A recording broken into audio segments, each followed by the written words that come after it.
आज की फाइट का वक्त हो चुका है। बहुत बहुत स्वागत है आप सभी का। नमस्कार, मैं रविंद्र सिंह आपके साथ और आज का मुद्दा है मिड डे मील में घोटाला, चढ़ा सियासी पारा। मिड डे मील को लेकर कांग्रेस की मुश्किल बढ़ सकती है। शिक्षा मंत्री मदन दिलावर ने आरोप लगाया है कि तत्कालीन यानी पिछली गहलोत सरकार ने कोविड महामारी के दौरान मिड डे मील योजना और मदरसा बोर्ड में यूनिफॉर्म वितरण में घोटाला किया है। मदन दिलावर ने कहा कि भजनलाल सरकार उस समय हुई वित्तीय अनियमितता की जांच करेगी, कोई भी दोषी बख्शा नहीं जाएगा, पाई पाई वसूली जाएगी। मदन दिलावर का कहना है कि खाना पकाने की सामग्री खरीद कर टेंडर में भी गड़बड़ियां हुई। उस दौरान मिड डे मील योजना में 1700 करोड़ रुपए से ज्यादा का घोटाला किया गया था। वहीं कांग्रेस का कहना है कि शिक्षा मंत्री बयानबाजी कर आरोप और प्रत्यारोप की राजनीति कर रहे हैं। कांग्रेस का कहना है कि केंद्र सरकार के निर्देशन पर सामग्री खरीद कर वितरित किया जाना तय हुआ था। समस्त खरीद कोऑपरेटिव विभाग द्वारा की गई और भुगतान जिला कलेक्टर्स के द्वारा किया गया। आज चर्चा इसी पर करते हैं। पहले एक छोटी सी रिपोर्ट आपको दिखाते हैं।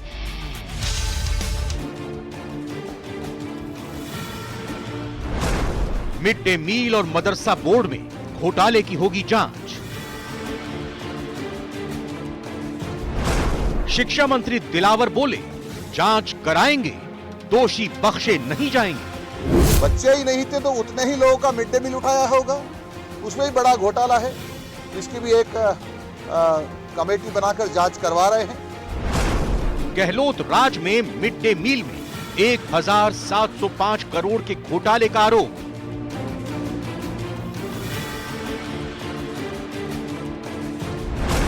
शिक्षा मंत्री ने सीएजी रिपोर्ट का दिया हवाला। सीएजी की जांच रिपोर्ट हमारे पास है। 59 लाख बच्चे थे, उसमें से इन्होंने 66 को पहुंचा दिया, यानी 7 लाख बच्चे कौन थे जिनको पहुंचा दिया वो भी इनका पता नहीं। कांग्रेस ने बताई आरोप प्रत्यारोप की राजनीति। वो आरोप लगा रहे थे पूर्ववर्ती सरकार पे। जब मैंने ये पूछा कि जब पूर्ववर्ती सरकार खर्च नहीं कर पाई या भारत सरकार से पैसा नहीं आया, तो मंत्री के पास जवाब नहीं था। मिड डे मील में घोटाला, चढ़ा सियासी पारा। हमारे साथ मेहमान जुड़ चुके हैं इस पर चर्चा करने के लिए। सीधा ये रुक करते हैं, पहले सबका परिचय करा देते हैं एक एक करके। प्रताप राव जी बीजेपी का पक्ष रखेंगे, स्वागत है प्रताप जी आपका। स्वर्णिम चतुर्वेदी जी पीसीसी महासचिव हैं, कांग्रेस का पक्ष रखेंगे, बहुत बहुत स्वागत स्वर्णिम जी आपका भी। आशुतोष रावत जी वरिष्ठ पत्रकार हमारे साथ जुड़ चुके हैं, आपका बहुत बहुत स्वागत। और राजीव जैन सर राजनीतिक विश्लेषक, आपका बहुत बहुत धन्यवाद और स्वागत। प्रताप राव जी, आपने सुना ये जो छोटी सी रिपोर्ट हमने दिखाई जिसमें नेता प्रतिपक्ष टीकाराम जूली ये कहते हुए कि हमें जवाब इस बात का नहीं मिला कि केंद्र सरकार की तरफ से पैसा नहीं आया था या फिर राज्य सरकार ने पैसा खर्च नहीं किया, और इसका जवाब मंत्री दे नहीं पाए। यहां दर्शकों की सहूलियत के लिए बता देता हूं, जो मिड डे मील योजना है उसमें 60% केंद्र सरकार की तरफ से राशि दी जाती है, 40% खर्चा जो वहन करती है वो राज्य सरकार करती है। जी बताइए साहब। रविंद्र जी, यहां भुगतान से ज्यादा सबसे बड़ी बात यह है कि घोटाला कि 59 लाख सीएजी की रिपोर्ट में साफ कि 59 लाख विद्यार्थियों के नामांकन थे और ये 66 लाख बच्चों को बांटने का दावा कर रहे थे और उसका बिल बना रहे थे। तो लगभग ये 1700 करोड़ का घोटाला खुद सीएजी ने निकाला है। ये कोई भजनलाल जी की सरकार आने के बाद उसकी रिपोर्ट नहीं है, ये सीएजी की रिपोर्ट है। और ये सीएजी की रिपोर्ट में साफ हो गया है कि किस तरह जो गहलोत की सरकार है हर मामले में बच्चों के खाने से लेकर और मदरसों के जो यूनिफॉर्म थी उसमें घोटाले कर रही थी। हर जगह जहां कांग्रेस के नेता काबिज थे उन्हें लूट की पूरी छूट मिली हुई थी गहलोत की सरकार में। ये उसी का नमूना है। उसी के चलते किस तरह से शिक्षा बेहाल हुई और क्या हाल हुआ वो सब जानते हैं। तो असली बात यह है कि कांग्रेस के जो विपक्ष के जो नेता हैं वो इसको डाइवर्ट करने की कोशिश। थोड़ा खुलकर और बताइए, खुलकर और बताइए, दर्शक समझे इस बात को, दर्शक इस मामले को समझे। 59 लाख देखिए स्टूडेंट्स रजिस्टर्ड थे, 66 लाख का 66 लाख दिखाए गए। मतलब भाई आपके पास स्टूडेंट कम है लेकिन आपने 66 लाख के लिए सामग्री खरीदी, यानी कि जो एक्स्ट्रा 7 लाख के लिए सामग्री खरीदी उसमें घालमेल हुआ है या पूरी प्रक्रिया में खरीदने में छात्रों को मिड डे मील पहुंचाने में? संक्षेप में थोड़ा बताइए तो सही, आपकी तरफ से सीएजी के क्या खुलासे हुए हैं और क्या किन बिंदुओं पर जांच होगी? देखिए सीएजी ने बताया है कि जो 1700 करोड़ है वो वास्तव में खरीदे भी गए या नहीं खरीदे गए इसकी जांच होनी चाहिए। बिल बनाए गए, उठाए गए। अब 1700 जो 7 लाख बच्चे थे ही नहीं, तो उनका मिड डे मील किसको दिया गया या दिया ही नहीं गया, खरीदा ही नहीं गया, केवल बिल बने। और वो बिल का भुगतान किसको किया गया, किसने की जेब में पैसे गए। और सब जानते हैं कि कोरोना के काल में वो स्वास्थ्य विभाग हो चाहे शिक्षा विभाग हो, जो खुली लूट के सारे कारनामे वो लगातार सीएजी ने उस समय भी उठाए थे। जो खरीद हुई थी उस समय चिकित्सा विभाग में, वो भी सारी बातें सामने आई थी। तो इसलिए ठीक है सर, ये जो सरकार ने उसी तथ्यों को सामने रखा है। और जो जांच अधूरी पड़ी है, सरकार अपने स्तर पे जांच कराकर जो दोषी अधिकारी बिल्कुल जांच की बात करेंगे, क्योंकि ईडी की तरफ से भी जांच हुई, बिल्कुल पकड़, ईडी की तरफ से भी जांच हुई, एसीबी भी इस पर जांच कर रही थी। राजेंद्र यादव तत्कालीन मंत्री के भी ठिकानों पर छापे पड़े थे। मेरे को आप बताइए स्वर्णिम चतुर्वेदी जी, ये जो आरोप लगे, पहले तो यही बता दीजिए, सीएजी की रिपोर्ट पर भरोसा करेंगे, विश्वास करेंगे कि नहीं करेंगे? आप तो कहेंगे ये तो बीजेपी की एजेंसी है, विश्वास करेंगे या नहीं करेंगे? देखिए रविंद्र जी, सीएजी की रिपोर्ट पर भरोसा नहीं करने की बात तो केंद्र सरकार के मंत्रियों ने कही थी, जब केंद्र सरकार के अलग अलग योजनाओं को लेकर खुलासे हुए। मैं तो दूसरी बात कहता हूं, मैं आपके सिलसिलेवार आपको जवाब देता हूं। सबसे बड़ी बात, कोविड के समय में क्या परिस्थिति थी और केंद्र सरकार का ये जो लेटर था जो हमें किसके पास आया, ये सीधे आया सेक्रेटरी जो राजस्थान गवर्नमेंट के थे, दिनांक 7 सितंबर 2020 को। इसमें कहा गया कि considering the prevailing pandemic situation with the approval of honourable HRM a conscious decision has been taken and संक्षेप में बता देंगे तो बेहतर होगा। संक्षेप में अगर बता देंगे तो बेहतर होगा। मैं संक्षेप में कह देता हूं, इस ये भी जवाब दे देंगे कि 66 लाख के लिए खरीद कर ली और रजिस्टर्ड तो है सिर्फ 59 लाख स्टूडेंट्स।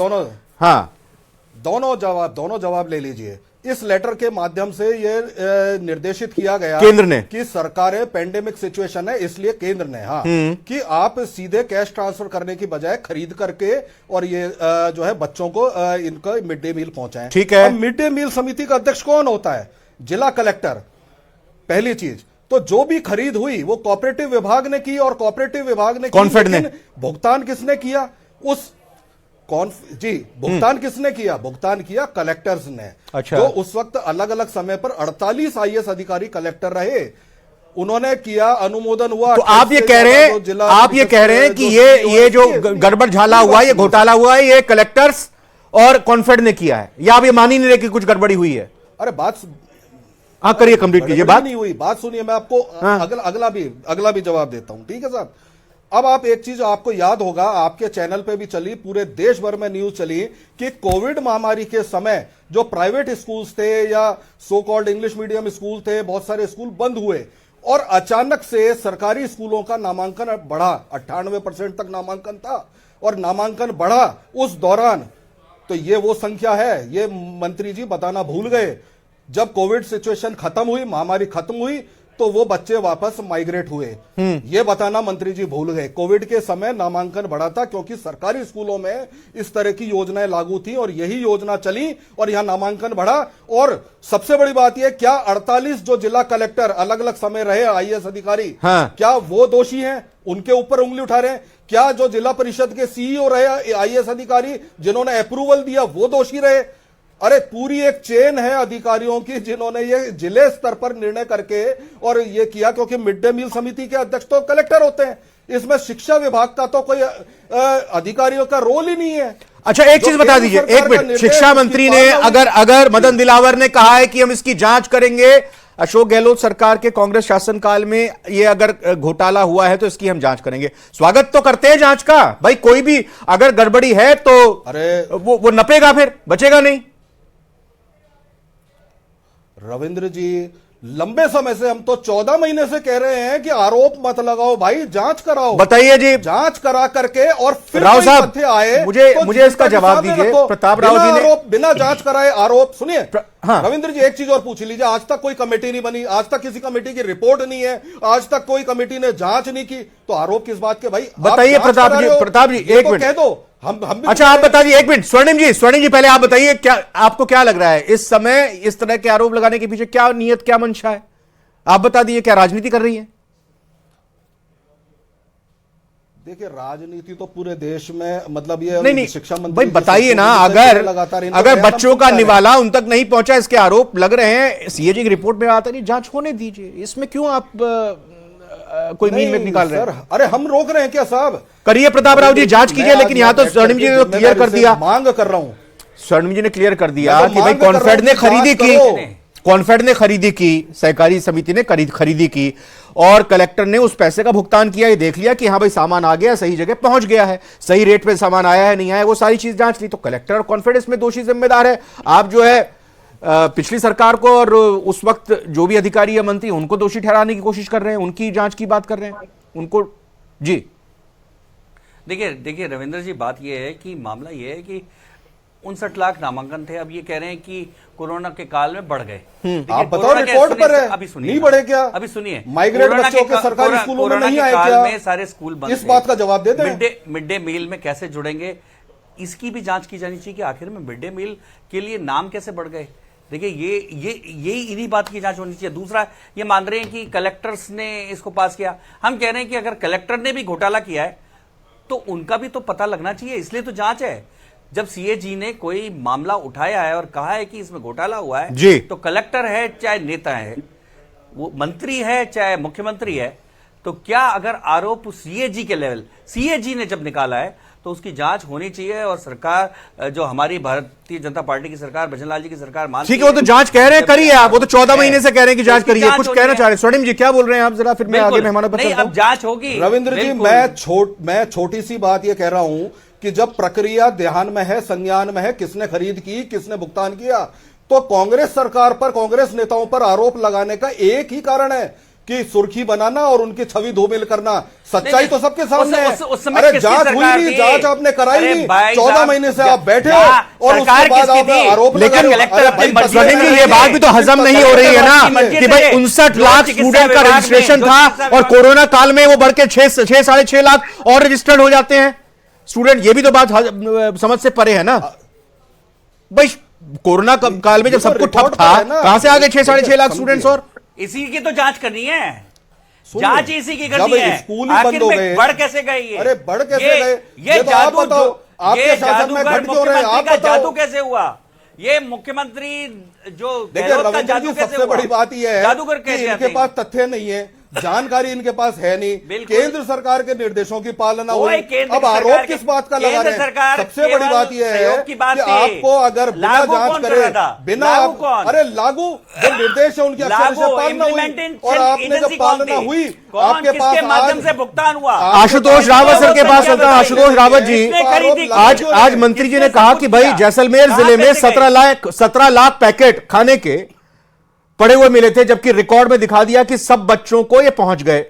इससे साफ जाहिर है कि इसमें बड़ा घोटाला हुआ है। अब हम इसकी जांच करेंगे। 17 लाख पैकेट जैसलमेर जिले में, मतलब खरीद लिया, पहुंचाया नहीं। ये क्या मतलब राजनीति ही है? कांग्रेस के नेताओं की छवि धूमिल करने की कोशिश है, या वाकई जो निवाला अगर छीना है बच्चों का, उस पर यह कार्रवाई सही जा रही है? देखिए रविंद्र जी, राजनीतिक निर्णय किस तरह से किस निर्णय को प्रभावित करते हैं वो एक अलग चीज है, लेकिन हिंदुस्तान की यह विडंबना है कि यहाँ पर जिस तरह के अधिकार ब्यूरोक्रेसी को मिले हुए हैं और जिस तरह के तमाम निर्णय वो लेते हैं, खरीद फरोख्त में शामिल होते हैं, और उसके क्या परिणाम आते हैं। 17 लाख पैकेट अगर बच्चे हुए एक जिले में मात्र में मिले हैं, तो आप अंदाजा लगाइए कि जो तमाम 34 जिले थे वहां पर कितने पैकेटों का डिस्ट्रीब्यूशन होने से रहा गया होगा। एक ये भी नहीं पता ना कि भाई पैकेट्स खरीदे भी गए या नहीं खरीदे गए। भाई दो चीजें हो गई, आपने भुगतान तो कर दिया, लेकिन पता नहीं खरीदे भी गए या नहीं खरीदे गए। यह भी बड़ा मामला है, यह भी बड़ा सवाल है। बिल्कुल, देखिए कोविड काल में हेमंत जी, माफ किया रविंद्र जी, है तमाम तरह की जो प्रक्रियाएं अपनाई गई, चाहे वो स्वास्थ्य उपकरणों की खरीद हो, चाहे तमाम तरह की जो लोगों को सहायता पहुंचाने के नाम पर जो कैंपेनिंग की गई, उस समय पर जो तमाम चीजों में गड़बड़ी की आशंका तमाम राज्यों में जो है उसकी निश्चित तौर पर जांच की जानी चाहिए। एक फूड पैकेट की अगर हम एवरेजन बात करें तो 6 रुपए से 10 रुपए का एक फूड पैकेट की कॉस्ट लगभग सरकार उसकी एक लागत मानती है। ऐसे में अगर इन खरीद फरोख्त में कहीं भी कोई आरोप हैं, अगर कोई गड़बड़ी हुई है तो सीएजी की रिपोर्ट जैसा कहती है वैसे सरकार को जांच करनी चाहिए। और निश्चित तौर पर अगर कांग्रेस के प्रवक्ता जिस तरह की चीजें कह रहे हैं कि इसमें अधिकारियों का इन्वॉल्वमेंट था, तो मुझे लगता है कि अधिकारियों के खिलाफ नहीं, सरकार को मैं वही जानना चाह रहा हूं आशुतोष जी, भाई कलेक्टर के पास पावर है कि वो भुगतान करेगा या उसके ये अधिकार है कि मिड डे मील के भुगतान के लिए उनको उनके हस्ताक्षर से भुगतान होगा।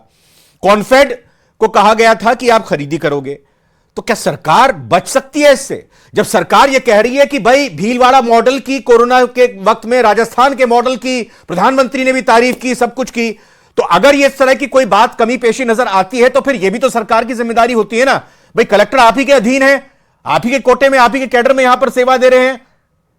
बिल्कुल बिल्कुल रविंद्र जी, आप बिल्कुल सही कह रहे हैं कि अगर कोई उस दौरान कुछ अच्छा काम हुआ है उसका श्रेय अगर सरकारों को जाता है, तो निश्चित तौर पर अगर कोई घोटाला उस समय में हुआ है, कोई अगर गड़बड़ी हुई है, तो उसके भी आरोप तत्कालीन सरकार को झेलने पड़ेंगे। क्योंकि ये हमारे यहाँ की राजनीतिक प्रक्रिया इस तरह की है कि तमाम निर्णय हम जानते हैं कि अधिकारी करते हैं, लेकिन पॉलिटिकल उसमें इंटरवेंशन कितना होता है और कितना नहीं होता ये हम सब आप बहुत अच्छे तरीके से जानते हैं। तो अगर इसमें कहीं कोई लोग अपराधी हैं, कोई दोषी हैं जिनकी जांच सरकार को करनी चाहिए, तो निश्चित तौर पर उसका जो कलंक। राजीव जैन सर से इस मामले को थोड़ा और खोलने की कोशिश करेंगे। राजीव जैन साहब, एसीबी ने जांच की, ईडी ने जांच की, कार्रवाई की, राजेंद्र यादव तत्कालीन मंत्री जो कि 2023 में बीजेपी के पाले में आ गए, बीजेपी में शामिल हो गए। अब ये स्वर्णिम जी तो कह भी सकते हैं कि भाई वो बीजेपी की वॉशिंग मशीन में धुल के पाक साफ हो गए होंगे, लेकिन ये जांच अधूरी रही और अब इस मौके पर शिक्षा मंत्री का कहना कि पाई पाई वसूली जाएगी। यह नूरा कुश्ती ही है या वाकई में अगर किसी के हक पर डाका डाला गया है, सरकारी पैसे की या आम जनता के पैसे का गलत इस्तेमाल हुआ है, उसकी जांच सही दिशा में होनी चाहिए और वक्त पर होनी चाहिए, या फिर सिर्फ ये राजनीतिक ही बयानबाजी है? इशारा किस तरफ है मदन दिलावर का, या वाकई में ये उस वक्त हुए कथित घोटाले की ही जांच मानी जाए? देखिए रविंदर, ये बिल्कुल मतलब एक राजनीतिक के आरोप प्रत्यारोप मुझे तो लगते हैं। सरकार को चाहिए था कि मतलब इतने 1.5 साल का पीरियड होने को आ गया, ये सब घोटाले उस समय भी भाजपा ने आरोप लगाए थे, तो अपनी इनकी जांच करानी चाहिए। सीएजी की रिपोर्ट का हवाला उन्होंने दिया है, अपने विधानसभा के एक उत्तर में भी दिया है। इसमें यदि गड़बड़ी हुई है तो निश्चित रूप से जांच होनी चाहिए और दोषियों को सजा मिलनी चाहिए, क्योंकि ये एक बड़ा गंभीर मामला भी है कि बच्चों की ड्रेस, बच्चों का खाना, जो मिड डे मील है, उसमें इस तरीके की गड़बड़ी होती है तो बड़ा मतलब चिंताजनक होती है। लेकिन जैसे स्वर्णिम जी कह रहे हैं कि वही वो कलेक्टर के थ्रू हुआ या कॉन्फेड ने खरीदी की या जो भी है, लेकिन राजनीतिक सरकारें हैं तो निर्णय राजनीतिक तौर पे लिए जाते हैं और वो जो अधिकारी हैं वो इम्प्लीमेंट करते हैं, तो दोषी तो सब तरफ होंगे ही होंगे। और जहां तक आपने कहा कि मिड डे मील के, तो जो मंत्री जी जिनके छापा पड़ा था उनके यहाँ से तो सप्लाई होता था, उनकी फैक्ट्री से सप्लाई होता था, सरकार में जाता था। तो गड़बड़ी दोनों तरफ से हुई होगी, तो वो उस विभाग के मंत्री भी नहीं थे, उनकी तो एक कंपनी थी, वो कंपनी सप्लाई करती थी पोषाहार वगैरह। तो उसके बाद और वो किस तरीके से उन्होंने राजनीतिक दल अपना बदल लिया, वो भाजपा में शामिल हो गए, लोकसभा चुनाव के दौरान वो भाजपा का प्रचार करते नजर आए। वो एक उनका अपना मुद्दा है, पार्टी बदलते रहते हैं, इनका कब हृदय परिवर्तन हो जाए ये पता नहीं है। लेकिन जहां तक जो गड़बड़ी सामने अब मंत्री जी लाए हैं, तो निश्चित तौर पर उसको उनको जांच करनी चाहिए, उसमें जांच से तो कोई भी इनकार नहीं कर सकता। यदि तत्कालीन जो सरकार के मंत्री या अधिकारी दोषी नहीं है तो जांच में आप बच निकलेंगे, उसमें कोई दो राय नहीं है, लेकिन जांच होनी चाहिए। और गड़बड़ी यदि है वास्तव में, और ये रविंदर मैं आपको बता दूं, ये हर मतलब सरकारों में ये नामांकन में ही गड़बड़ी शिक्षा विभाग में सबसे ज्यादा होती है। विद्यार्थियों के नामांकन इतने बता दिए जाते हैं, ये तो मिड डे मील और इन चीजों की बात है, ड्रेस बांटने की, और उसमें नामांकन ज्यादा बताना, ये ज्यादातर शिक्षा विभाग के जो अधिकारी हैं या शिक्षक हैं या जो राजनीतिक उनके आका हैं, वो अपने चहेते शिक्षकों को पदस्थापित करने के लिए भी विद्यालयों में नामांकन इतना बड़ा चढ़ा के बता देते हैं। आज आप देख लीजिए जयपुर के कई स्कूलों में जब 25-30 बच्चे नहीं है, वहां उनका नामांकन की संख्या जो कागजी रिकॉर्ड में है वो 300-400 तक जा रही है। यदि भौतिक सत्यापन सरकार की तरफ से समय समय पर किया जाए, ये सरकारें करती बिल्कुल नहीं है। और स्वर्णिम चतुर्वेदी जी, एक चीज और आरोप लगा, मदरसा बोर्ड में यूनिफॉर्म वितरण में घोटाला कर दिया, पोशाक बांटने में घोटाला कर दिया मदरसा बोर्ड में। देखिए रविंद्र जी, मैं तो लगातार कह रहा हूं कि भाई घोटाला कर दिया, ये सुनते सुनते 14 महीने बीत चुके हैं, लेकिन घोटाले कर दिया ये आरोप लगाने का आधार आज तक शिक्षा मंत्री जी बता नहीं पाते। आप बताइए, ये लेटर जिसके आधार पर केंद्र सरकार ने निर्देशित किया, पहली चीज कोविड महामारी के दौरान।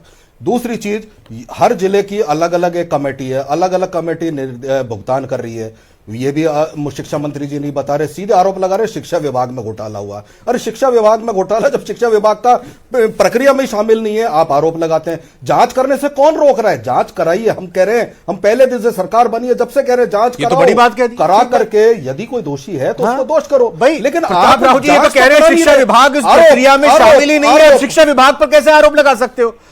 आप कह रहे हैं मिड डे मील में धोखा कर दिया, घोटाला कर दिया, मदरसा बोर्ड में पोशाक वितरण में घोटाला कर दिया। रविंद्र जी, ये बहुत ही मासूमियत से कह रहे हैं। वो जो स्टूडेंट की संख्या थी वो किसने बताई? आपने जांच करा ली क्या? वो किसने बताई? आप शिक्षा विभाग के माध्यम से वो जांच, वो जो आपके शिक्षा मंत्री जी ने जांच करा ली क्या? वो कलेक्टर ने जांच हुई नहीं, शिक्षा विभाग ने बताया, जांच कराएंगे, शिक्षा विभाग ने बताया 66 लाख जांच कराएंगे। अरे ये जांच पोशाक वितरण में क्या घपला हुआ ये शिक्षा मंत्री ने किया, मुख्यमंत्री ने किया। पोशाक वितरण में क्या घपला हुआ, मदरसा क्या बोर्ड के कहती है उसमें माध्यम से भी, रिपोर्ट, और जो सीएजी की रिपोर्ट है वो उसमें क्या आशंका जाहिर करे? क्या सीएजी की रिपोर्ट में यह है कि शिक्षा विभाग ने गड़बड़ी और मदरसा बोर्ड, हाँ, मदरसा बोर्ड के माध्यम से भी रविंद्र जी बात यही थी कि वहां भी एक्सेस दिखा के वहां भी जो यूनिफॉर्म खरीद में घोटाला किया गया, वहां भी बड़ा चढ़ाकर संख्या बताई गई जबकि थी नहीं संख्या। शिक्षा विभाग की ये जो अभी शिक्षा विभाग की गलती, राजीव जी बता रहे थे, देखिए आरोप लगाना रविंद्र जी बहुत आसान है, इन सब बातों की जांच की जानी चाहिए। अरे आखिर में सरकारी करेगी ना जांच, या जांच भी हम करके बोले? दिक्कत है तो क्या दिक्कत है फिर? अरे तो करो, जांच करा नहीं रहे, किसी से जांच नहीं, सिर्फ बयान ठोकना है। अच्छा, सिर्फ बयान देना है सुर्खियों में आने के लिए। 14 महीने से क्यों जांच नहीं हुई बताइए? अच्छा, एक चीज स्वर्णिम जी, मेरा एक सवाल और ये भी है, उन्होंने अपना वक्तव्य रखते हुए भाई प्रताप जी और स्वर्णिम जी, एक छोटी छोटी टिप्पणी मैं आपसे ये भी चाहूंगा कि पीछे क्या हुआ, इसके साथ साथ एक पारदर्शिता ये भी दिखाई जानी चाहिए कि मौजूदा स्थिति में मिड डे मील कितने बच्चों को किस तरीके से पहुंच रहा है, नहीं पहुंच रहा है, क्या स्थिति है, यह भी पारदर्शिता सरकार के शिक्षा मंत्री को आज देनी चाहिए थी, या विपक्ष को यह सवाल पूछना चाहिए था? आगे चलकर पूछें, बताइए स्वर्णिम जी। नहीं, बिल्कुल पूछा ना सवाल, बिल्कुल हमने सवाल पूछा, टीकाराम जूली जी ने सवाल पूछा, और हम तो कह रहे हैं हमने तो पारदर्शिता के साथ पूरी प्रक्रिया थी, नीचे से लेकर के कलेक्टर तक, बीच में कई अधिकारी होते हैं जिनके माध्यम से वेरिफिकेशन होकर के भुगतान होता है, हमने तो यह प्रक्रिया अपनाई थी। अब आप बताओ ना कि यह प्रक्रिया हर जिले में अपनाई थी, तो कौन सी प्रक्रिया में बावजूद घोटाला कर दिया? वो तो बता नहीं सकते। प्रक्रिया अपनाने में 17 लाख पैकेट जैसलमेर में ऐसे खुले हुए मिले, कई जगह ऐसे भी थे जहां पर बच्चों के घरों तक पहुंचे ही नहीं, वो करने की प्रक्रिया अपनाई, बच्चों के घरों तक पैकेट ही नहीं पहुंचे। कांग्रेस की आदत है, सुनिए रविंद्र जी, पैकेट खरीदे गए, पैकेट का भुगतान हुआ, और यदि आप कह रहे हैं पैकेट नहीं पहुंचे और कहीं लापरवाही हुई है, आज अगर शिक्षा मंत्री ने घोषणा की है कि जांच होगी, कर्मचारी दिक्कत क्या है? वो दोषी है, जांच अभी की भी हो जाएगी। जांच तो आपने कराई नहीं। गड़बड़ है अगर ये 2020 का मामला है, 2020 से 22 का मामला है, इनको 14 महीने से आपकी सरकार है, तो आज तक तो जांच हुई नहीं। अरे हम क्या कर रहे हैं? जांच आप नहीं करा रहे। और आशुतोष जी बताइए, कितना दमदार मामला और कितने आगे तक ये जाता हुआ दिखाई दे रहा है? समझ नहीं आ रहा भाई, इनमें दम नहीं है। जेजेएम है, चल रहा है, पेपर लीक है, कई सारे मामले चल रहे हैं, उसी कड़ी में ये है, चलता रहेगा। हेमंत जी, माफी रविंद्र जी, अगर देखिए राजनीतिक तौर पर इन आरोपों को देखें तो निश्चित तौर पर इन बातों में दम नजर आता है कि अब से 5 महीने पहले भी सरकार ने जो मिड डे मील घोटाला था उसकी बात की थी, मदरसा बोर्ड को जो ड्रेस सप्लाई का मामला था उसके घोटाले की बात की थी, लेकिन आज 5 महीने के बावजूद भी सरकार ये कहने की स्थिति में नहीं है कि हमने उसकी जांच शुरू की है। तो क्या यह 4 साल तक इसी तरह के राजनीतिक आरोप प्रत्यारोपों का दौर चलेगा, या सरकारें इन तमाम जो आरोप लगा रही हों उनकी सच्चाई को जनता तक पता चले इसके लिए कोई कार्रवाई भी करेंगे, या उससे बढ़कर के क्या भारतीय जनता पार्टी की वर्तमान राजीव जैन सर 15 सेकंड में कुछ जोड़ना चाहें इसमें? तो देखिए, मैं तो ये चाहूंगा कि अब आने वाले समय में इस तरीके के घोटाले नहीं हो, इसके लिए शिक्षा मंत्री जी को कोई कड़े कदम उठाने चाहिए, और निश्चित तौर पे इसका समय समय पर भौतिक सत्यापन भी होना चाहिए जी। जो वास्तव में जो हकदार है उन तक ये चीजें पहुंच रही मैं हैं। बहुत बहुत धन्यवाद करना चाहूंगा आप सभी मेहमानों का, प्रताप राव जी, स्वर्णवी जी, राजीव जैन सर और आशुतोष जी, बहुत बहुत शुक्रिया आज की फाइट में आज शामिल होने के लिए। फिलहाल एक ब्रेक का वक्त है, आप बने रहिए न्यूज़ 18 राजस्थान।